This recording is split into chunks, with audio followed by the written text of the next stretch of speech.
Welcome to this episode of The Good, The Bad and The Odd with your hosts Mark and Sam. Today we're doing a TV special, which we're trying to do now roughly once a month. And in this one we're going to be covering Kolchak. Now Kolchak was a TV movie, The Night Stalker was a TV movie, I think from 73. And that had a follow-up sequel movie called The Night Strangler, and then that rolled into a TV series of 20 episodes, which is quite a lot. But we're intending on this particular podcast to cover the first two movies I just mentioned and the first 8 episodes of the Kolchak TV series, and then at some point in the future we're going to cover the remaining 12. Hi Sam. Hey. Right, sorry, that was a fairly long intro. Now, because these TV ones, there's going to be a lot in it. We're not going to be doing a comfy chair. We'll do the comfy chair next week. Okay, so let's just jump into this Kolchak. Let me see my notes here. It was. Hold on. Oh, awesome. I can't find my notes on The Night Stalker. Awesome. That's really good.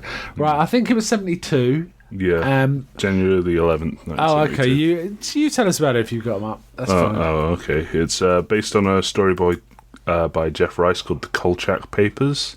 Right. About the investigative reporter Carl Kolchak, who gets into sort of weird stuff. Yeah, played by Darren McGavin. We have discussed the movies before? We have covered them once. We might have. Yeah, we had a feeling we did, but I couldn't. I don't think I could find a trace on it, but I think we might have discussed them in passing or something. Anyway, so The Night Stalker, it's kind of set in modern America, contemporary America of the early 70s. In Vegas, isn't it, the first film? And we got Carl Kolchak as the investigative reporter, and he's got his editor, Vincenzo. And he starts getting wind of these weird murders that are going on. Yeah. What was your general feeling about the movie? I think it was a pretty good sort of mystery film.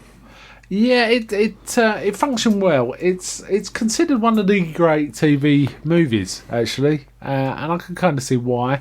I think the writing is really good, and I think really important is Darren McGavin as Carl Kolchak. It was, like you say, it was based on an unpublished novel by a guy called Jeff Rice, and it was actually called the Kolchak Papers. And it sounds like some of the elements are pretty similar to the original novel. I don't think they had changed it that much. Yeah. From the look of it. According to Wikipedia, they just changed the name to The Night Stalker after the film was made. So. Oh, okay. So the novel was called Kolchak Papers, but they changed it to The Night Stalker. It makes sense. And it was adapted by Richard Matheson, who is a great writer. Back in the day, he's written some really good TV stuff and movies and books. Some of his books are really good. For example, he wrote I Am Legend. Okay. He wrote The Incredible Shrinking Man. I think it was called The Shrinking Man when it first came out, but it was called, it became the film The Incredible Shrinking Man. And several others. He did the screenplay for The Devil Rides Out, which is one of my favourite Hammer movies. Really nice, tight screenplay, that is. And he did this, and this was produced by Dan Curtis, who's also got a really long pedigree in TV horror. He did the Dark Shadows, vampire soap opera thing that was in American TV, and he's also done I think at some point we're going to be discussing Jack Palance's version of Dracula, which was also I think produced and written by Dan Curtis. Directed by Dan Curtis. So we'll encounter Dan Curtis again in the future.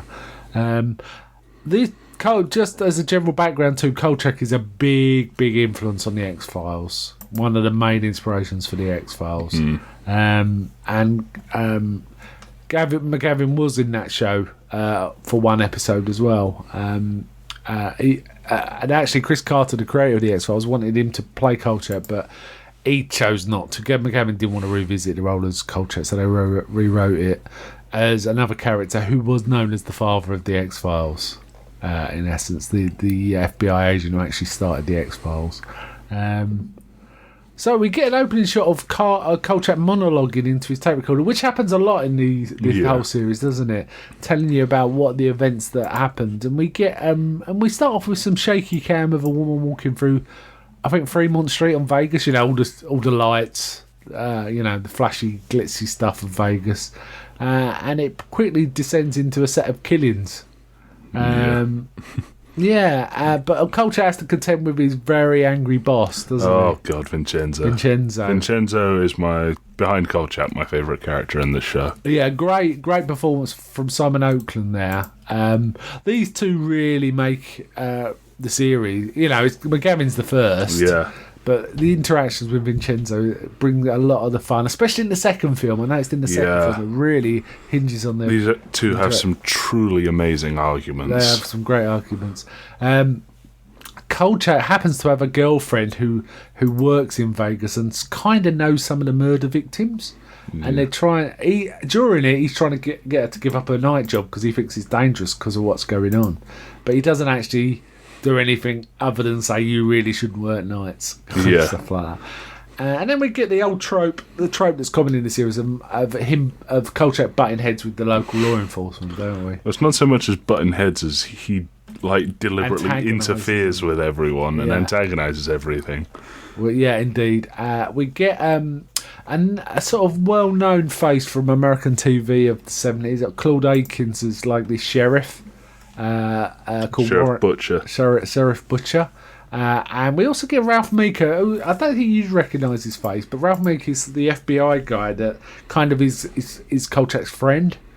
And he kind of, Kolchak says, could you get the sort of more, the towns around Vegas to, so if they've had any people released from asylums who thought they were vampires or any attacks of a similar kind, and go, and anyway, what I was getting to, Ralph Meeker's a really good actor too. He's not been in much, but he's in a real brilliant film noir called Kiss Me Deadly as the Mickey Spillane character Mike Hammer. He's a real sleazebag in that, and it was also in The Dirty Dozen, the film of The Dirty Dozen, as the sergeant who was kind of assisting Lee Marvin to whip all these criminals into shape into a fighting unit. He was pretty good in that.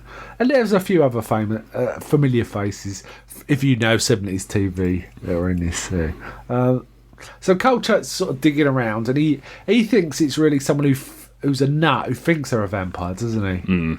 And basically, as these sort of cases occur, we kind of see Kolchak being quite charming. He's quite a charmer, isn't he, when he's talking to people? Doesn't he take a lady on a switchboard a big box of chocolates to find out he just walks up and puts the chocolates on the side and then lets her talk. And then I think it's either his FBI friend or one of the police and comes up and notices him and just walks him out the building. And there's lots of fun. There were some really nice shots in this. There was a shot I remember specifically of when they finally get a picture of the guy, a very creepy looking sort of drawn picture. They put it on the front page, and you see a first person point of view shot of. We know it's the guy. You can kind of tell taking the paper out of the stand and looking at himself, and then we get him walking from Vegas, and a casino in Vegas, and it pans back a bit, and we're actually walking behind him, and we can see the reactions of the people coming towards him to his face. Yeah, that was kind of cool. He's obviously a weird looking dude, and when they actually get to see him, he's old, he's strong, he's kind of grey looking, he's got weird black eyes, isn't he? Really black eyes. And there's some really good action shots in this. He fights on a load of coppers. Yeah, and then he fights Kolchak.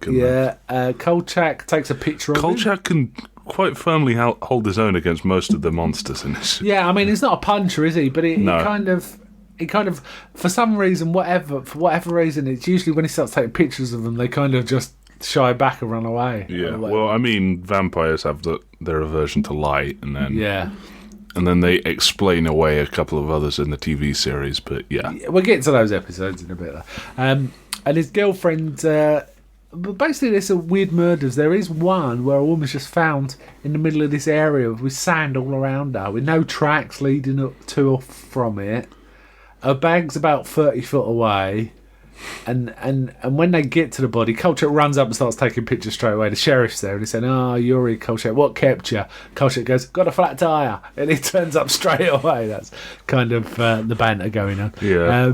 And they say, "How the hell did she get here?" I mean, I think, are they trying to intimate the vampire was flying? No, they I actually think- say he threw her. That's what they say. Yeah, I think Kolchak basically goes, "So what, did he throw her into the middle of this?" And one of the cops says, "Look, well, she's been drained of blood." And then another one says, "Well, there's no blood on the sand at all." So they, from that, right away, they surmise she wasn't killed in that spot. Yeah. Somewhere else. That goes on. Also, it should be noted, Kolchak gets called back from a holiday, I think, in Mexico, right at the beginning, doesn't he, to investigate the case, which Vincenzo then shouts at him all the way through about, his stupid ideas about what's going on. But he constantly insists there's a vampire, and at one point he suggests the law enforcement get crosses and wooden stakes. Yeah, he walks in with this big bag. It's like, "Okay, I need you to equip all your police officers with these," and starts pulling out crosses, stakes, and hammers, all sorts. It's really funny because the police are just not having it. He also finds another little contact who's like this gambler in the town and says, "Look, all the real estate people. Find out if they know of anyone of that description's hired any, rented any places."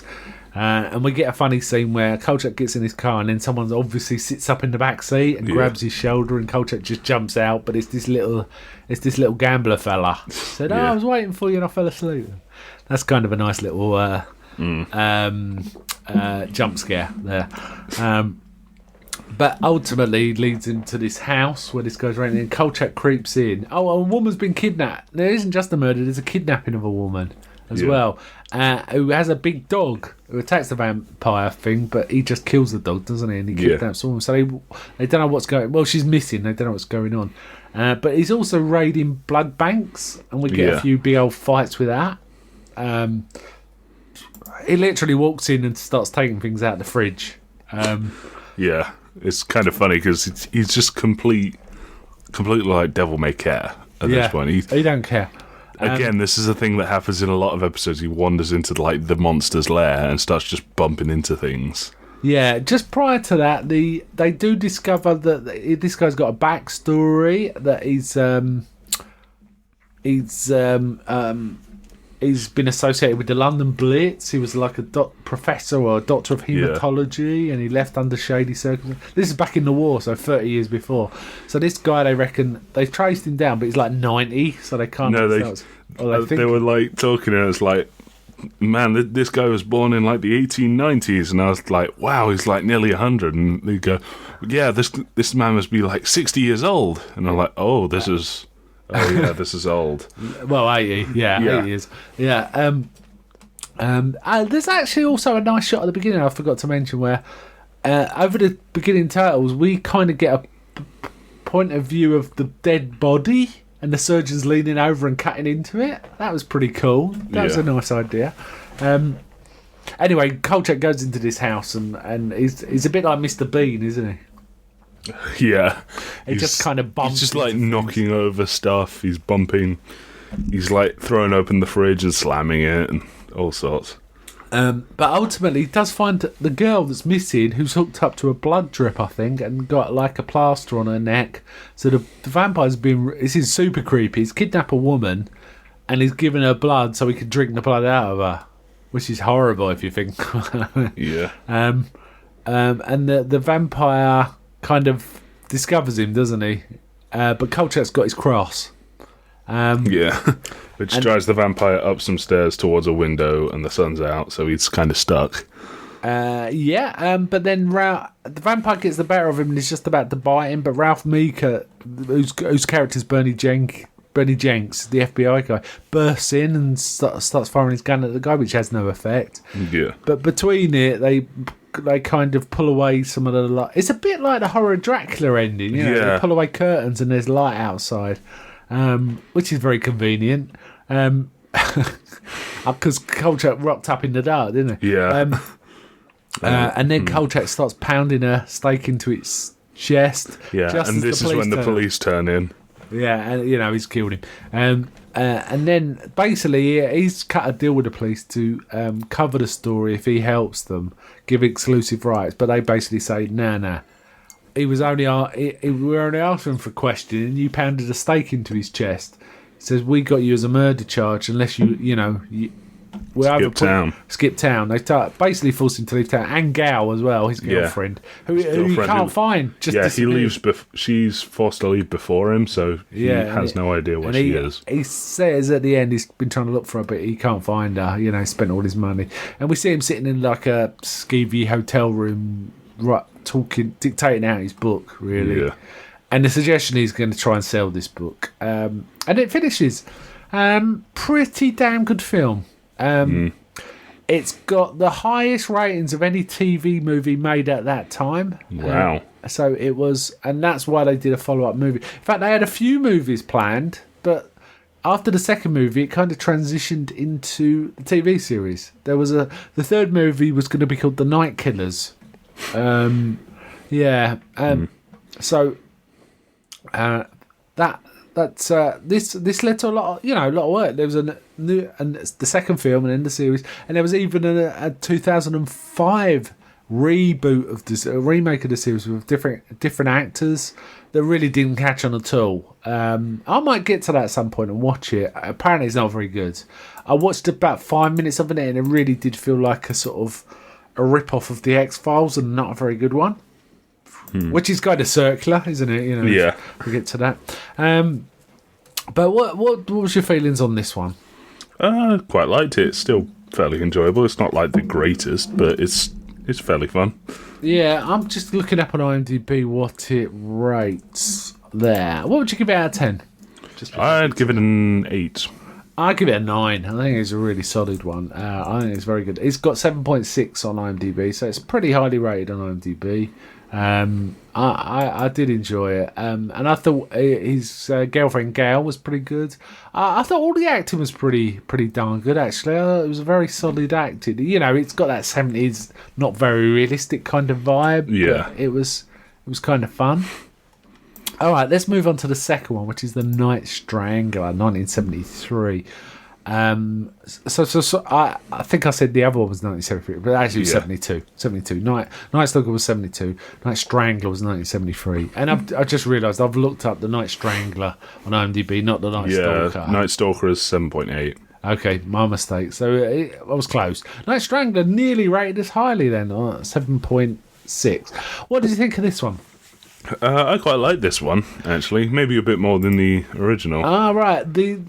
The beauty of this one, I think, is we even get even more Kolchak kind of charm going on, and Vincenzo in particular. Vincenzo's more heavily in this one, mainly so Kolchak and him can argue even more. Another main character in it, there was a girl called Louise who kind of just popped up and was like helping out Kolchak. She was like a belly dancer in a bar, and basically it's a set of murders, I best say. It's a set of murders, and there appears to be blood drained from the victims and marks on their necks. So the suggestion is another vampire thing. Yeah. Now Kolchak's immediately out and about. It's like, hey, there was a vampire in Las Vegas, and of course no one believes him. No one believes him. It starts off with him trying to tell people in a bar, and Vincenzo happens to be in the bar. Him. And encounters him, and Kolchak basically says, "Yeah, can't you give me a job?" Basically, they've both been kind of kicked out of Vegas, and they're in Seattle now. And Vincenzo's running, got an editor job, and Kolchak basically twists his arm to give him a job. Yeah, and then we get a set of there's all the old usual thing, arguing the coppers, and all that. What I like is at the end of the film, they state that Kolchak has been there 2 weeks before he gets sacked again. And he's caused that much trouble in 2 weeks. Yeah, there's some good stuff with the cop. The head cop's pretty good in this. Captain Schubert. I've seen this actor in other things, but I can't remember any of them. But I think it was TV, maybe. It might have been Star Trek or something like that. Scott Brady's the actor. Really good job. I quite liked the girl who played Louise. Her name's Joanne. He was the sheriff in Gremlins. That's where I've seen him before. Right, yes. I thought I'd seen him somewhere before. Yeah. And we get some quite good turns. We get a whole string of belly dancers kind of stuff. That's again a thing from that carries on in the TV series. And it's funny. There's one who's a bit of a bubblehead whose name's Charisma Beauty, and she's like the actress playing her as like a blonde bimbo type, but she's got like this friend or what? Kolchak calls her husband. Her husband, is it? Wilma, who's like this big woman who like frowns at Kolchak whenever he talks. But it is funny when you see Kolchak talking to this woman. He's kind of checking her out as he's talking to her. He's looking her up and down. It's well funny. And then he looks at Wilma, who's just like growling at him pretty much, and he just winks at her. I remember watching it because we watched it together. It was pretty funny. You immediately were like, "Are they like together or something?" And then Kolchak turned around and went, "I assumed my conversations with Miss Beauty would be disapproved of by her husband, Wilma." There was a few famous faces in this. We encountered Al Lewis, who's Grandpa Munster. Yeah, who got all of 2 scenes. Yeah, but it was quite good. His first scene, it was like him a tramp. He jumps out on Kolchak and he's in there and he goes, "Oh man, I've got arthritis." He drinks from a big bottle of whiskey and he goes, "I've got arthritis, the pain. Oh, I've got varicose veins. My joints are aching. Oh, I can feel a migraine coming on." And the girl goes, Louise goes, "Are you okay?" And he goes, "Yeah, I never felt better." Yeah. But it was a pointless scene. It didn't really do anything. It was like really obvious padding. Yeah, it was padding. We also see Margaret Hamilton, the Wicked Witch of the West from Wizard of Oz. Who shows up as like a historian, I think. No, I think professor of anthropology. And he starts to ask, and she's quite old in this, obviously. Yeah. She has a quite funny line. He says, "Is there he's asking her about alchemy. He goes, "Is there anything in alchemy and like the elixir of youth?" And she said, "If there was, I'll be an 80-year-old sex pot." It's because her response is like, "Whoa." That was fun. Again, kind of a pointless scene other than... No, actually she informs Kolchak about what some of the possible ingredients for elixir of life, and blood is one of those things. And he says, "Human blood?" And she says, "Of course human blood." Well, yeah, obviously. We also get John Carradine as like the big boss of the press. Yeah.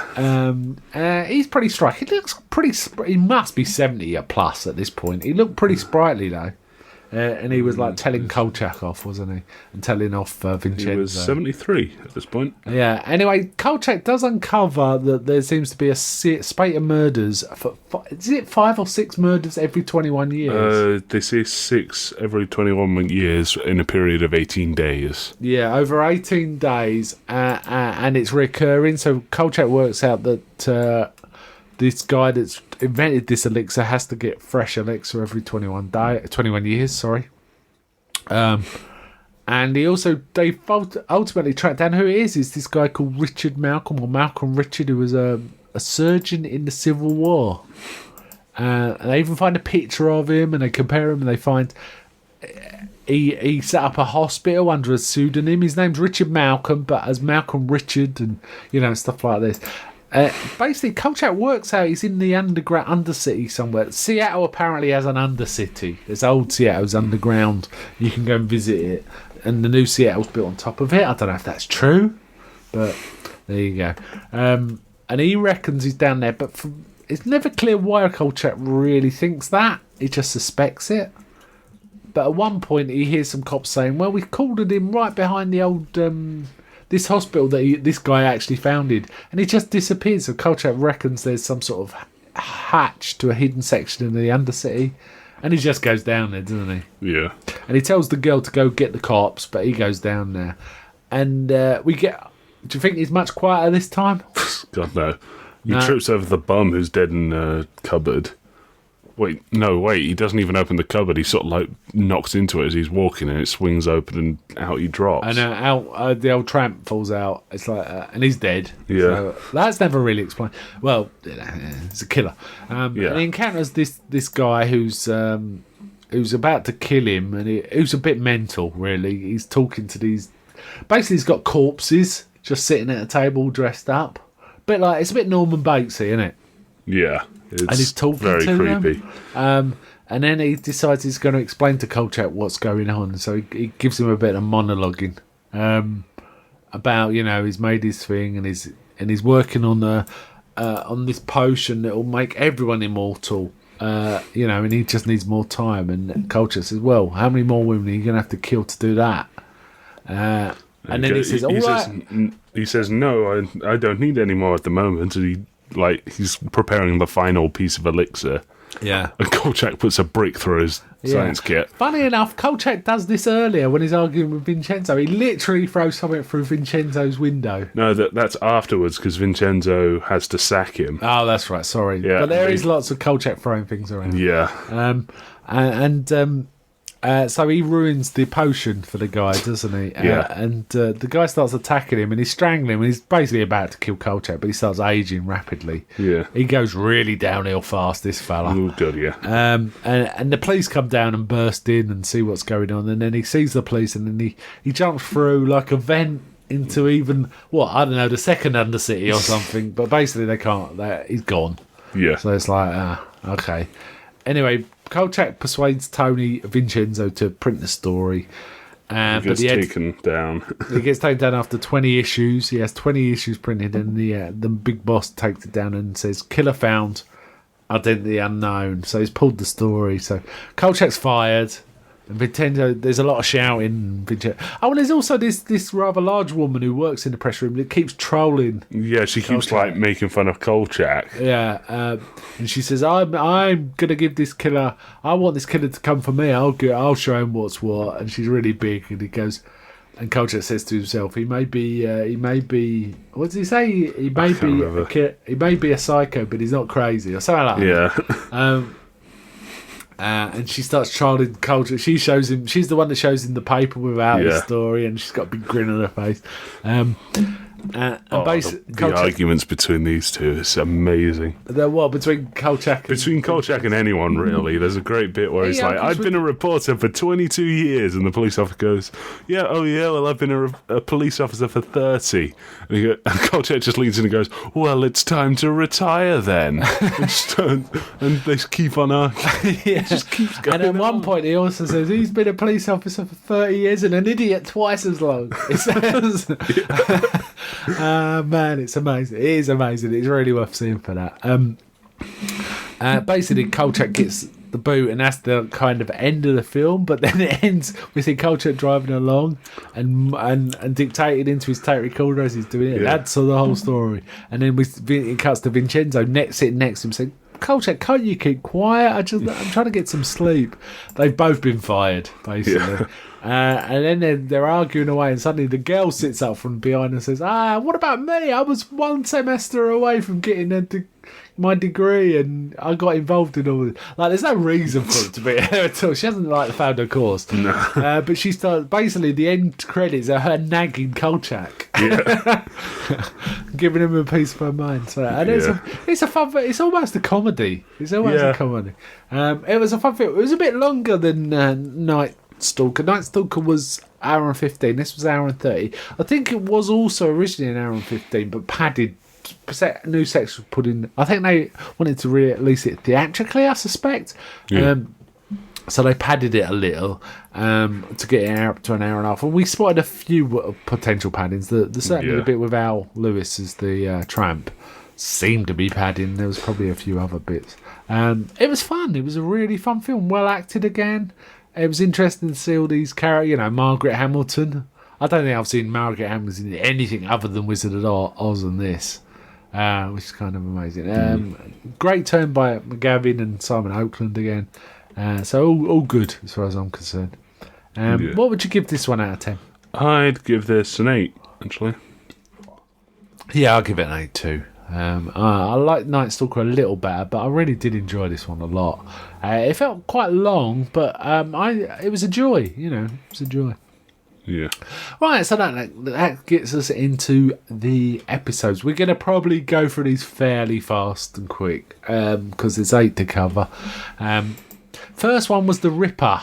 And this turns out there's an occasional killer. It's very much a retread of the Night Strangler. Yeah. With bits of the Night Stalker in. Yeah. Essentially, there's a serial killer that's sort of chopping up women, and it's kind of. He does it every so many years. And he traces it back to Jack the Ripper. So this guy's a sort of immortal. So there's a touch of the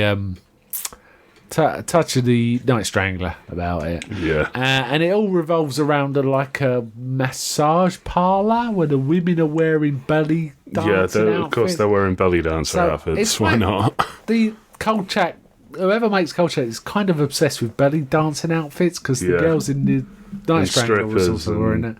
Yeah, well, they weren't strippers; they were like just dancers, weren't they?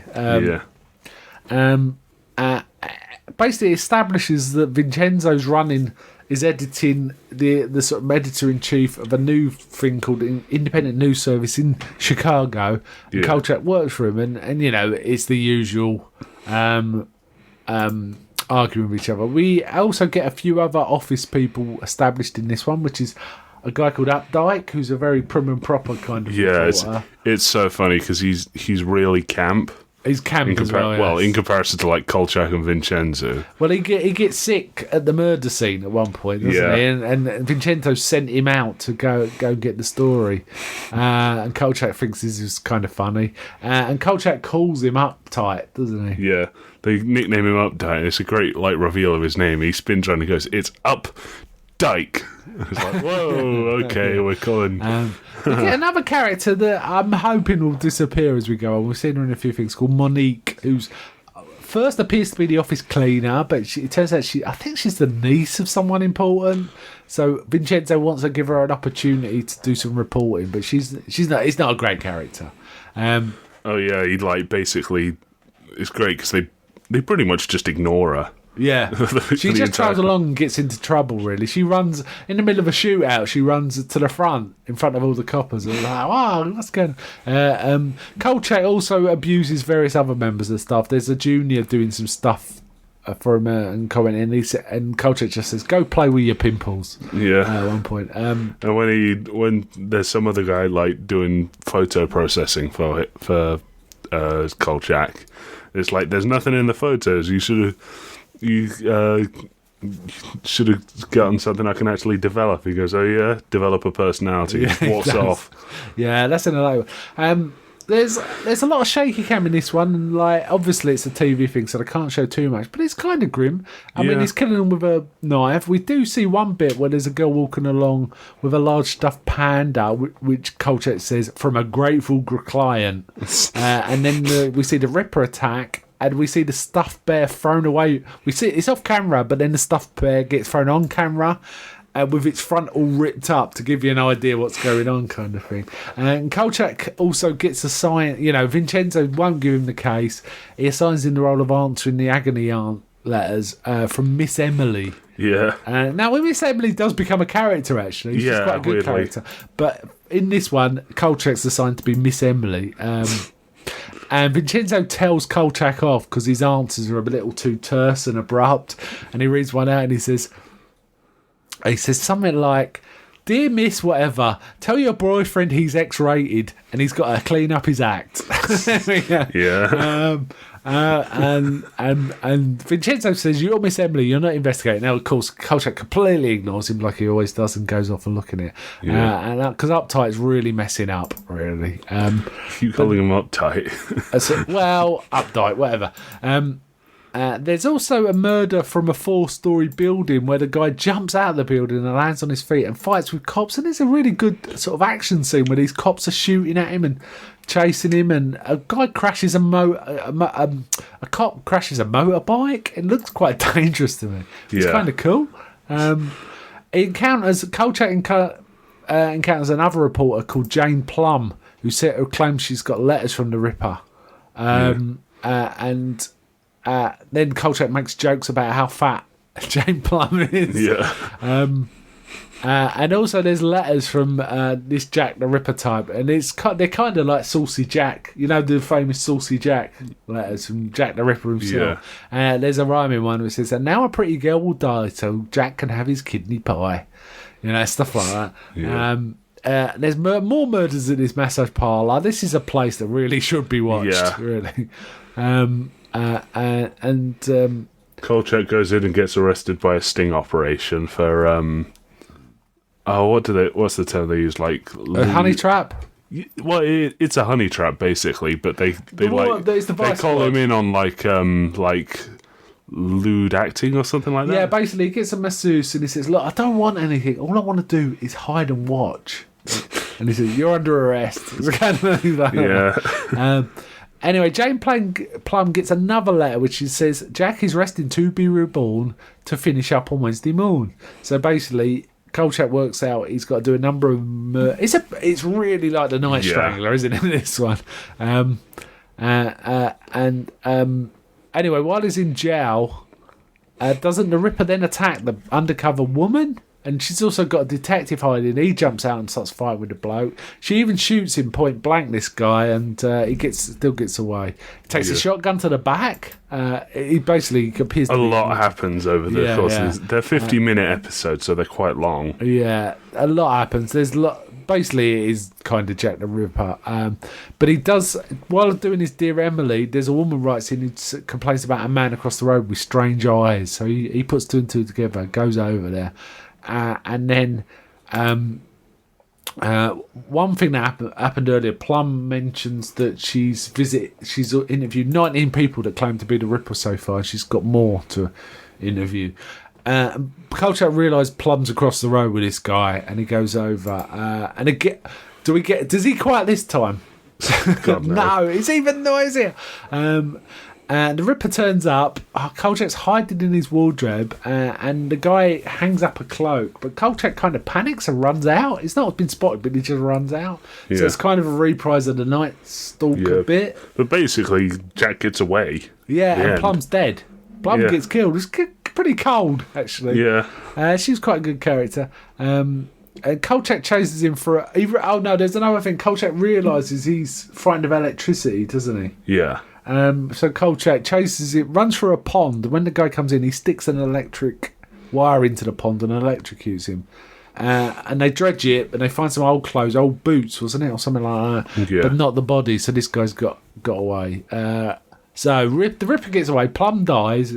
Kolchak can't report it again. Yeah. So it was like a mashup of the first two films, really. It was kind of fun. Yeah. The Updike stuff was fun. Monique, not so much. Yeah. Get this. Monique is played by Caroline Susi, who was the voice of Harold's mother. No. What's his name? The Wolowitz in Big Bang Theory. That's his mother. That's her. Yeah. Wow. That's a real weird connection. Yeah, she had a very similar voice. Yeah, I can see that. Right. Cool. Decent enough. I'm not going to rate... I wasn't thinking of rating these. Do you want to rate them? No, this was mid-level. Let's say. Mid-level. The next one was the zombie. I like this. It was zombies, but it was Haitian zombies, wasn't like it? Creole sort of thing. Yeah, and it involved the mob and like the Italian mob arguing with like the black gangsters who were like running numbers. And people started dying, and the mob thought it was the black gangsters getting revenge hits. Yeah, and the black gangsters thought it was the mob.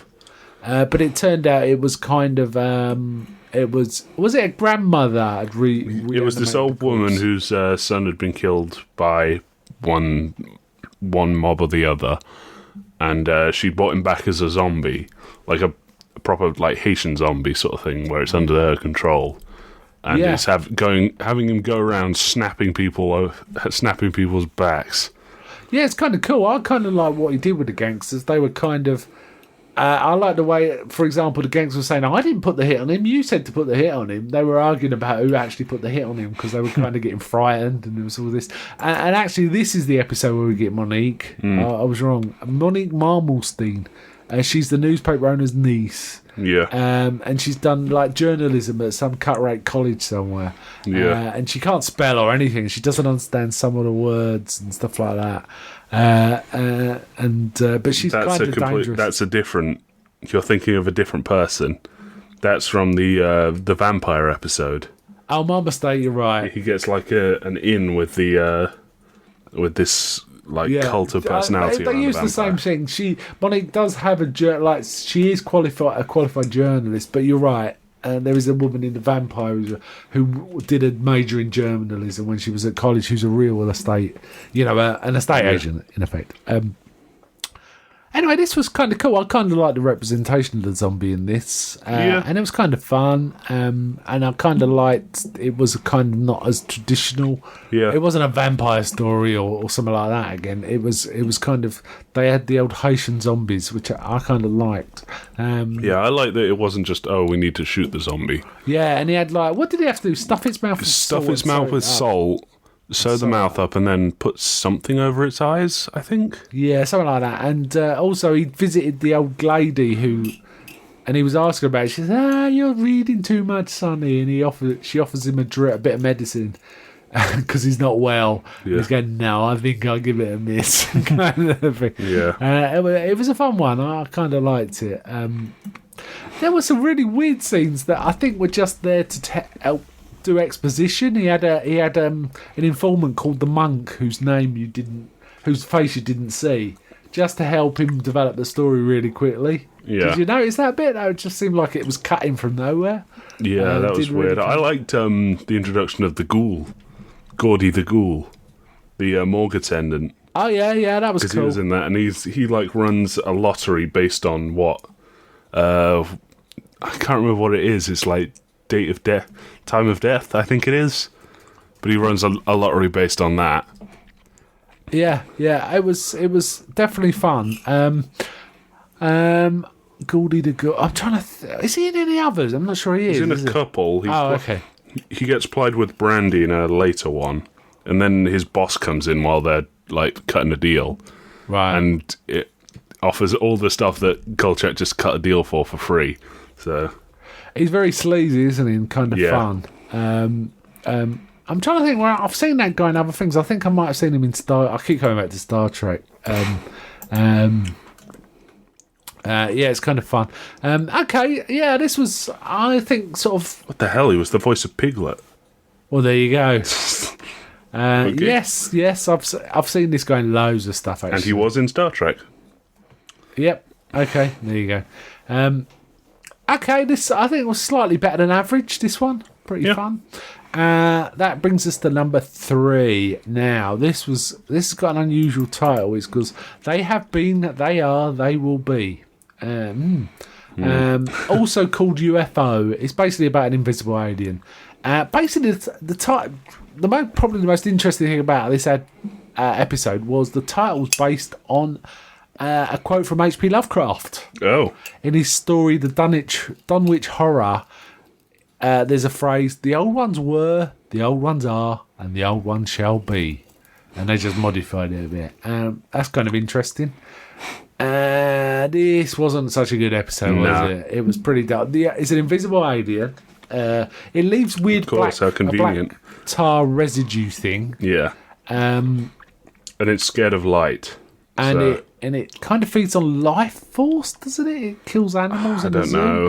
That bit reminded me a bit of. It gives them a heart attack and then sucks out their bone marrow. I can't remember. Bone marrow. It fed on bone marrow. That's it. It kind of reminded me a bit of the Quatermass experiment, where the monster goes through the London Zoo and kills all the animals. That kind of reminded me of that. And also the fact the alien presence left this black residue reminded me a bit. In the X-Files, there's this black oil that's from outer space that does weird things to people. It kind of reminded me of that.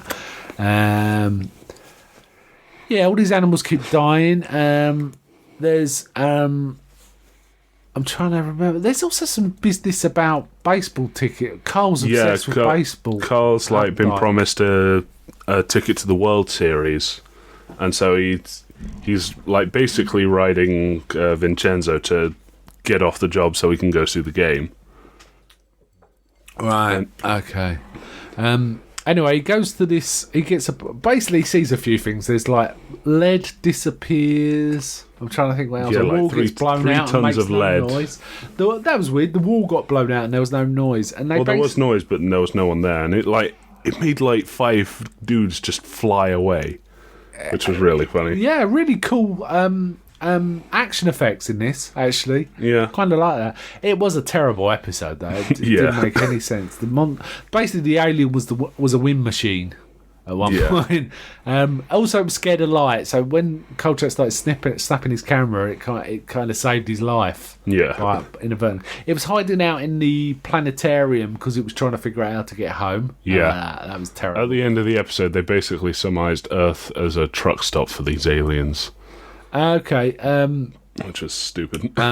There is also a kind of comedy scene where Vincenzo's having a meal and Kolchak starts describing what happened at one scene. Yeah. And Vincenzo says, I'm a news reporter, you can tell me. You can tell me. A stomach of iron, and he's like, well, the bone marrow got sucked out of all of the animals, and then they left like stomach acid inside them somewhat. So and like you can see Vincenzo in the background just getting sicker and sicker. I think this is the worst episode of all the 8 we watched, actually. Maybe, yeah. Pretty poor episode. I didn't enjoy it much at all. It just felt silly. There was so many holes in it, it was ridiculous. It was like stealing... what else? It was stealing lead. Electric stuff. And it was making it was confusing. Basically, because there was no scene where we kind of encountered the aliens for real, other than, a wind machine, it kind of felt stupid. Yeah. However, so I'd say that this is pretty poor. The next episode was a real step up from this. It was a sequel to the original Night Stalker film. It's called The Vampire. Yeah. And it basically is, as I say, a sequel to Night Stalker. It's one of his victims that wasn't known about, has been buried in the desert. And does it get... A woman breaks down. Does she bleed on the ground or something? I can't remember. No, she just gets grabbed in the desert. Yeah, and we see a really cool shot of hands coming out of the ground. Like... See, I don't remember this. Yeah, what? Not the episode at all? I remember bits about the episode. Okay. Like, I remember everyone reacted to Kolchak as if they knew him well. Yeah, like when he turned back up. I watched it twice. It was really fun. There was a really cool shot where some hands were coming out of the earth, almost like rising from the grave kind of thing. It begins where Updike gets the story and to go and interview a guru. Basically, what Kolchak wants to get to this place where this guru's being interviewed, and Updike gets the job, and Kolchak pretends that he knows all about this stuff, but he doesn't really want the job. So Vincenzo insists that he goes. See, I remember it as Updike wants the job interviewing this, like... Updike does want woman. the job, yeah. And Vincenzo just gives it to Kolchak just to be a dick. No, Kolchak knows. Kolchak finds out about the vampiric stuff while he's out there. Right, but he wants a holiday, that's right. But Kolchak says things like, have you read this book and that book? And Updike says, well, I've read this one, but not that one. He says, oh man, you have to read that one, it's great. It tells you all about this, that, and the other about this guru. And Vincenzo's like listening and says, you know a lot more about this, don't you, Kolchak? Yeah. And Kolchak's going, nah, yeah, but I'm not, it's Updike's job, it's not for me. He's snowing him. But basically, he gets the job. There's another quite good turn by the cop in this. I can't remember his name, but the main cop in this is pretty good. And basically, Kolchak goes to see the guru because he has to, but the guru's gone, but his real estate agent's there. And he kind of latches on to her, like getting the story secondhand, and then he finds out she was a journalism major, like you said, and he starts like getting her to write the story so he can go off and do stuff. And I really like. There's a one scene where she's written this stuff and is like looking at it, like frowning, and he says, "Have you got a nary in here?" And she goes, "Oh, just a few." And basically he says, "Look, lose some of the naries and the offs." And just send it down the wire, and I'll go. And when Vincenzo gets the story, later on he phones back, and Vincenzo says, "Why is there so much in this about the copper piping in the guru's house?" Basically, this estate agent's talked all about the house rather than the guru, so it's kind of funny.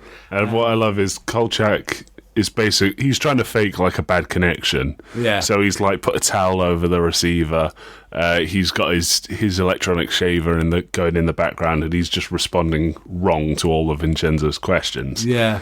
And then later up, Vincenzo calls him back and is like, "I was sympathising with you this morning, Kolchak, and then I turned my razor on." and then I wanted to kill you. Yeah, it was a nice touch. There's a real nice Vincenzo stuff. The old vampire stuff's pretty cool in this. She's a woman, and she's basically, it's a really good idea. She's basically becomes a prostitute, as it were, so she can get victims. She actually, goes and finds a pimp who will then get her jobs, and she's a bit odd. And then, basically, it turns out she's the sister of the first victim.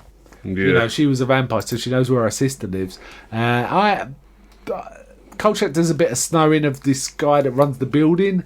He says, look, I'm in the INS. You haven't talked to any reporters, have you? He pretends he's a government official called the INS, which is the Independent News Service. And then he finds out loads of stuff from him. And we see a really cool fight where this girl gets sent to like this football player, and she's putting a bite on him. But all his mates turn up because it's like they've hired her for the night and they want to play a trick on him. So they all turn up and they find a vampire sort of killing their teammate. And she starts fighting with them all, throwing them around, all these big guys around the room. It's really cool. And Kolchak comes in at that point and he starts taking pictures, and she's watching, he's watching him thrown all about. I really liked it. I thought it was really cool. Yeah. But the end is like, a bit holy dodgy. hell. A bit dodgy. Basically, he buries her, then sticks a giant cross in the ground above her, and then lights the cross on fire. Well, yeah, she's like, basically traps her in a circle, doesn't she, and puts a big burning cross on the hill. Is not a good symbol, really. Yeah, and then the police roll up while he's just stood there with a burning cross. And he basically gets the vampire in this one. So, cool sequel, really works well. I think this might be my favourite episode of the I prefer the next one, actually. Yeah, the next one is fun too. We'll come to that now. But I rate this one really highly. Okay, episode 5, The Werewolf. Yeah. So it starts with like a Christmas party, and we find out Vincenzo's having a holiday.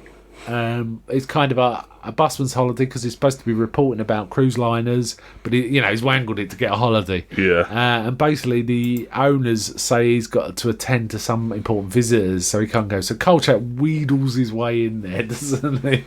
And gets a free cruise, and he knows he has to write a story, but it's funny. But then it turns out there's been kind of murders or something going on the ship. And it's a werewolf. Now he ends up having a roommate who's a bit of a swinger, wasn't he? And so there's that kind of comedy element. And in this, instead of an angry policeman, it's an angry ship's captain, isn't it? Yeah. And at one point, he claims to be the ship's captain's son to get some access to stuff. That made me laugh. I thought actually, I didn't mention his female assistant in the last one was really good, actually. The real estate lady. In this, he kind of latches onto a woman who starts helping him too. And does he get her right in as well? I'm trying to remember. I can't remember. I think it's only just the news agent that... The news agent? No, sorry, I'm thinking of the last one. Estate agent? Yeah, the estate agent. Yeah, I think he somehow wangles his way to... He gets her to help him, basically. But basically, it appears like everyone on the cruise is like... they're a bit swingery, aren't they? They're all trying to pick each other up and stuff. Yeah. But she kind of likes him and he likes her, but he's really not that interested. He just wants to get on with the story. She was good, though. Good actress. Yeah. Basically, we find out this guy is on the ship who was in the military, got attacked by some sort of wolf-like creature, was the only survivor, and he's got a wound on his arm that's covered. This guy was pretty good. I recognised him from Conquest of the Planet of the Apes. Didn't. And Escape from the Planet of the Apes. He was the evil scientist who ended up making everyone hunt the apes in Escape from Planet of the Apes. Okay. You didn't remember. Okay, that's fine. I'm pretty sure it was him. But basically, he was like in a remote place in the military, got bitten by something. He's obviously a werewolf, and he does turn into a werewolf. The werewolf stuff was pretty cool. Yeah. Wasn't it? There's obviously something going on. They're not sure, don't know it's a werewolf. I think Kolchak's the only one who really suspects it. Yeah, Kolchak is like, wolf bites people on a boat. Yeah, it's a werewolf. Yeah. And in his usual Kolchak-y way. And he even bribes one of the ship's pursers to bring him silver, which happens to be the buttons from the captain's dress uniform. Yeah, which the captain gets the he melts down and then and then has a dodgy priest come and bless it with not like the Lord's Prayer. It's like I can't remember what it is. Well, it's something like not proper. Yeah, it's like some sort of blessing. Like a barrier, some sort of blessing. He wants to do an exorcism prayer, but he doesn't know it. So he says, "Will this do?" He says, "Yeah, that do." And he gets is it a shotgun he's got? He loads a shotgun or a blunderbuss or something up with it. Yeah, he's terrible at this too. He just shoots them in the air and stuff like that rather than shooting a werewolf. However, he manages to get him in the end, doesn't he? But the guy jumps off the side, so they never know whether he's a werewolf or whatever. He does make 4, fortunately. He wastes the first 2 completely, and he does shoot it, and he does turn, but he does and then he blasts it off the boat. Yeah. I really enjoyed this one. This was a fun one too. Yeah. Okay, number 6 was a really odd one called Firefall. And they kind of made up a monster for this one, didn't they? Well, doppelgangers aren't that uncommon. What, as ghosts? Not as ghosts, but as just like people replacing people. Well, they specifically said this is a doppelganger, which is called... They defined it as a vengeful spirit, which takes the form of a living person for the purposes of revenge. And not only that, this one seems to be capable of pyrokinesis. Yeah, somehow. There's lots of fiery effects in this one, and people bursting into flame. This ghost is taking the appearance of some conductor. It turns out the ghost was in real, before he died, a petty criminal, but really wanted to conduct music. For some reason, he had a grudge against this particular conductor, so he started killing people around this conductor, taking his form. So this conductor is a suspect for a bit, isn't it? There's some decent scenes in this. It wasn't great. There was a bit with a comedy clairvoyant who was annoyed at Kolchak for reporting on her at one time, but he wanted more information about this kind of ghost thing. Yeah. She said, "My grandma knows about this. I don't." It was kind of fun. Yeah, it's got a pretty cool sort of plot point where Kolchak and this conductor can't go to sleep, or else the doppelganger will come for them. Actually, there was a really nice bit. They were in the church because they figured Holy Ground was the only safe place they could sleep. Yeah. And there's one point you see the doppelganger just looking through the windows of the church, but grinning like a maniac, and it's kind of really mischievous spirit kind of vibe. It was really good, actually. You're right. Actually, that bit was very good. I really quite enjoyed it. And it's kind of effective, isn't it? There's some very nasty deaths, and we see burned corpses. Yeah. Pretty strong stuff for TV at that time, I would have thought. But there you go. So basically, like you say, once they fall asleep, they burst into flames, pretty much. So it's kind of cool. The next one felt a bit contemporary to me. It's a politician who sold their soul to the devil to get on. Right? Yeah. To be able to turn into a dog. Yeah. I mean... And he turns into a dog to kill people and get his way. There was a quote from Kolchak that did make me laugh. I made a note of it, which is, "He's the people's candidate, fearless, independent and energetic. Why can't the people's candidate be like the rest of us, timid, insecure and lazy?" Which made me laugh. And there's also a really nice interaction between Vincenzo and Kolchak, which I made a note of, which is Vincenzo says, I had once planned to enter the priesthood. And Kolchak says, and then the Inquisition ended, and all the fun went out of it. Oh my God, that was amazing. It was funny. But this politician, he's kind of charismatic and getting on really well, but all his opponents keep dying in lift accidents. It's got a touch of Damien about it. I mean, this was made before the Omen and that, but it's got definitely a touch of that about it. Yeah. And it's weird that he turns into this Rottweiler thing, and he's also got a weird collar with a pentagram. Well, it's not even like a collar, it's a necklace that he just sort of hangs around his neck.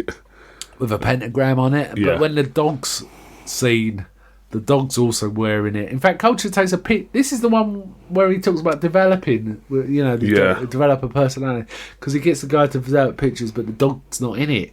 Yeah. Which is really weird. And ultimately, Miss Emily comes back from holiday, and she's been to the Vatican or Rome, and she's got a bottle of holy water. She's seen the Pope and all this, that, and the other. That's why Vincenzo's talking about. Kolchak's got a new hat from her, which he never wears. Yeah, it's a really bad hat. But he does steal her holy water at one point, doesn't he? Yeah, he says, mine needs greater than hers, kind of thing. And he This one had possibly the most downbeat ending out of all of them. I can't remember exactly how it ended. I do remember Kolchak throws the pendant into holy water, and it destroys the pendant, which leaves the dude stuck as a dog. And I thought the dude had died and it became a normal dog. I'm not sure. Nice dog. It became timid. It became but I think nice it was dog, like a moment he like realised that this was it now. He's a dog for life now. Yeah. There's kind of some fun stuff. It was a guy turning into a dog. Yeah. He basically sold his soul to the devil. So it's Faustian, he sold his soul to the devil kind of stuff. Yeah. Kolchak really goes to town in this one. There's some great dialogue as well. Yeah. Okay, that leads us to number 8. Bad Medicine. Bad Medicine. This was an odd one. Richard Keel's in it. Pre-Jaws. He's like a Native American magician, shaman, who can shapeshift and stuff like that. So this is a Native American themed Monster of the Week. It's kind of, there's a bit of white men speak with forked tongue, semi-racist stuff, I guess. Yeah. But, this is the 70s. And the creature's called a Diablero, which does not sound like a Native American word. It sounds Spanish to me, but there you go. Yeah. A shape-shifting sorcerer, and he can take on the shape of various animals. He's stealing gems. Basically, he's locked out. Is it like he's locked out of heaven or somewhere like that, or paradise? Because he stole something and he's trying to amend by stealing gems. And he's basically stealing gems from all these old ladies, rich old ladies who die. And he tells no, it's an actual Indian term. Like a Native American term. It's just an evil person who practices black sorcery. My mistake. It's kind of cool. The animal effects. He turns into a coyote. He turns into a raven or a crow.